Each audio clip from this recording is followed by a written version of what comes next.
हमने उन्हीं की बहन भेज करके उनकी ऐसी की तैसी करवाई। दोस्तों, एक बड़ी फेमस कहावत है कि अगर भगवान ने मुंह दिया है, इसका ये मतलब नहीं कि आप बिना सोचे समझे कहीं भी कुछ भी किसी भी तरीके के बात को कह सकते हैं। दरअसल मैं ये जो कहावत कह रहा हूँ वो इसलिए क्योंकि मध्य प्रदेश के एक मिनिस्टर हैं, एक मंत्री जी हैं, उनका नाम है विजय शाह। दरअसल ये मिनिस्टर ऑफ ट्राइबल अफेयर्स के मंत्री हैं और इन्होंने कुछ दिन पहले एक बयान दिया था। बयान हमारे देश के एक जाबाज सिपाही के लिए। दरअसल मैं बात कर रहा हूँ विजय शाह जी के द्वारा दिए गए बयान का। विजय शाह ने जो बयान दिया था वो मैं चाहता हूँ कि सबसे पहले आप सुनिए और मैं वो बयान अपनी स्क्रीन पे आप लोगों के लिए लगा रहा हूँ। उन्होंने कपड़े उतार उतार के हमारे हिंदुओं को मारा और मोदी जी ने उनकी बहन को उनकी ऐसी की तैसी करने हमारे। दोस्तों, आप सबने सुना कि विजय शाह जी ने भावनाओं में बहते हुए और ऐसा प्रतीत हो रहा है कि बिना सोचे बस वो बोलते चले गए, क्योंकि बात थी क्रेडिट लूटने की। और इसी बीच में फ्लो में वो हमारे देश की एक सशक्त आर्मी ऑफिसर जिनका नाम है कर्नल सोफिया कुरैशी, जिन्होंने ऑपरेशन सिंदूर के दौरान पूरे ऑपरेशन को लीड किया था विक्रम मिश्री साहब और विंग कमांडर व्योमिका सिंह जी के साथ मिलकर। आप सबने देखा होगा कि जब भी इंडियन डिफेंस फोर्सेस की तरफ से, एक्सटर्नल मिनिस्ट्री की तरफ से, या यूं कहें कि भारत सरकार के द्वारा जो प्रेस कॉन्फ्रेंस किया जाता था ऑपरेशन सिंदूर के ऊपर अपडेट देने के लिए, उसमें ये तीनों ही हुआ करते थे। एक तरफ जहां आर्मी के तरफ से कर्नल सोफिया कुरैशी जी होती थी, वहीं दूसरी तरफ विदेश मंत्रालय के सचिव विक्रम मिश्री साहब होते थे और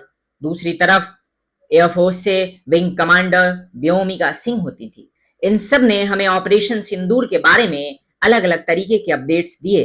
दोस्तों, आज ये जो वीडियो है वो दरअसल हमारे देश के नेताओं के नाम एक संदेश है। संदेश ये कि अगर आपको बोलना नहीं आता तो इससे बेहतर है कि आप चुप रहें।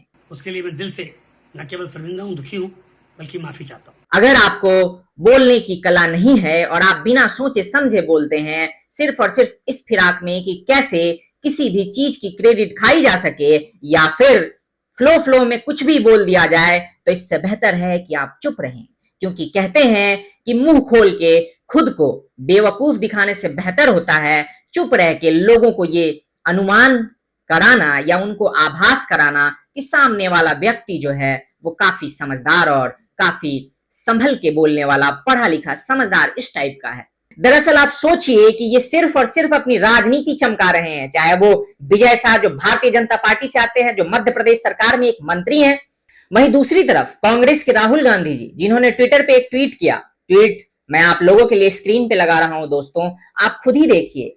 इससे इतर पवन खेरा साहब हैं, उन्होंने भी देश की सेना के बारे में कुछ कहा है। अब आप सोचिए कि इन लोगों की मानसिकता कैसी है। मैं हमेशा कहता हूं कि आपको राजनीति करनी है, आप कीजिए।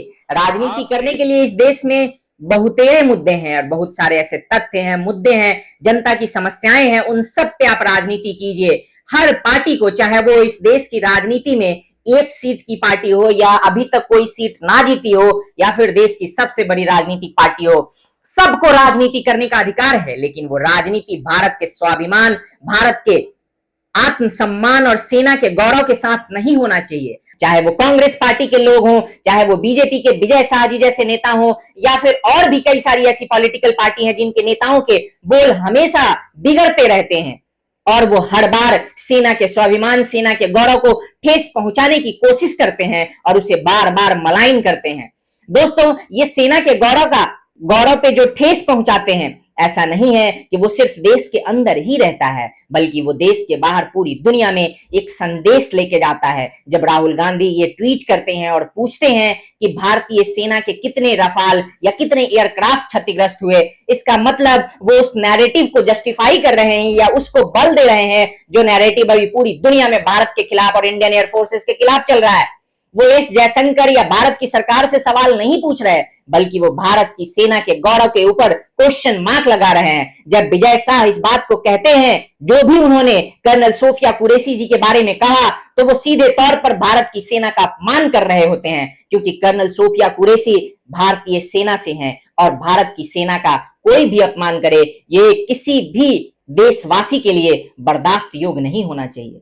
मुझे ये समझ नहीं आता दोस्तों कि आखिर इन नेताओं को कब अपनी राजनीति से ऊपर उठकर देश के लिए खड़ा होना आएगा, कब ये इस बात को समझेंगे कि राजनीति अपनी जगह है, देश सबसे पहले है, कब ये समझेंगे कि देश और देश की सेना सबसे ऊपर होनी चाहिए और वो नॉन कॉम्प्रोमाइजिंग एक पोजीशन में है, यानी कि देश और देश की सेना के साथ कभी भी कॉम्प्रोमाइजेज नहीं होने चाहिए, ना वो आपके एक्शन में दिखना चाहिए, ना वो आपके कथन में दिखना चाहिए। लेकिन इस देश का दुर्भाग्य है, यहाँ पे कुछ लोग फ्रीडम ऑफ स्पीच और एक्सप्रेशन के नाम पे सेना को क्या कुछ नहीं कहते। यही नहीं दोस्तों, कांग्रेस के कई सारे ऐसे नेता हैं जैसे कि कन्हैया कुमार, आप सबको याद होगा कि कन्हैया कुमार ने कई साल पहले क्या कुछ नहीं कहा था सेना के बारे में। तो इन सभी लोगों को ये सोचना चाहिए कि वो देश की सेना और देश के बारे में क्या कह रहे हैं। और जैसा कि मैं हर बार कहता हूं कि आप राजनीति कीजिए, खुली तौर पे राजनीति कीजिए, लेकिन राजनीति आप राजनीतिक मुद्दों पे कीजिए,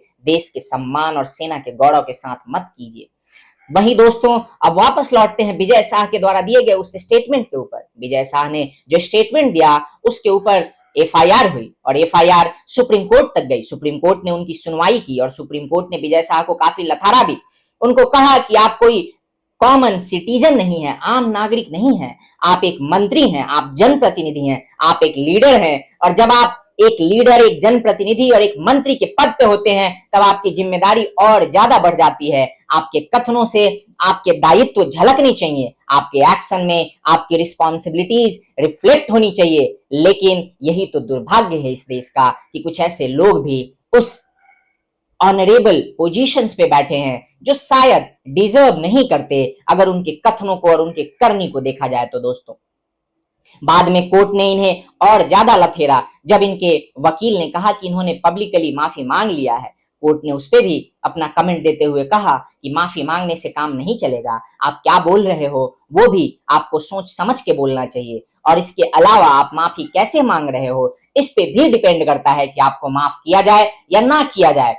इससे इतर कोर्ट ने यह भी कहा है कि एक एसआईटी की जांच होनी चाहिए, गठन होनी चाहिए और एसआईटी इसकी जांच करे। एसआईटी के गठन की कोर्ट ने दिशा निर्देश दिए हैं और मध्य प्रदेश डीजीपी के अधीन एक एसआईटी टीम की गठन होगी जो जांच करेगी कि आखिर उन्होंने क्यों इस स्टेटमेंट को दिया और किस तरीके से दिया, क्या ये वाकई फ्लो में हुआ या फिर जानबूझकर उन्होंने पूर्वाग्रह के अनुमान पे इस वक्तव्य को दिया है। दोस्तों बहरहाल देखना होगा कि आखिर आगे क्या कुछ होता है, लेकिन मैं अंत में एक ही बात कहूंगा इन सभी लोगों से, इन सभी नेताओं से, जो भी पॉलिटिकल फिगर्स हैं या जो लोग भी एक पब्लिक फिगर हैं, पब्लिक डिस्कोर्स में हैं, कि अगर वो कुछ भी बोलते हैं तो उन्हें सोच समझ कर बोलना चाहिए। और जब बात देश की हो, जब बात देश की सेना की हो, तो उन्हें और ज्यादा संवेदनशील और ज्यादा सोच समझ के और सूझबूझ के साथ अपने कथनों को कहना चाहिए। बाकी दोस्तों अभी के लिए बस इतना ही और मिलते हैं अगले वीडियो में। टिल देन जय हिंद, जय भारत,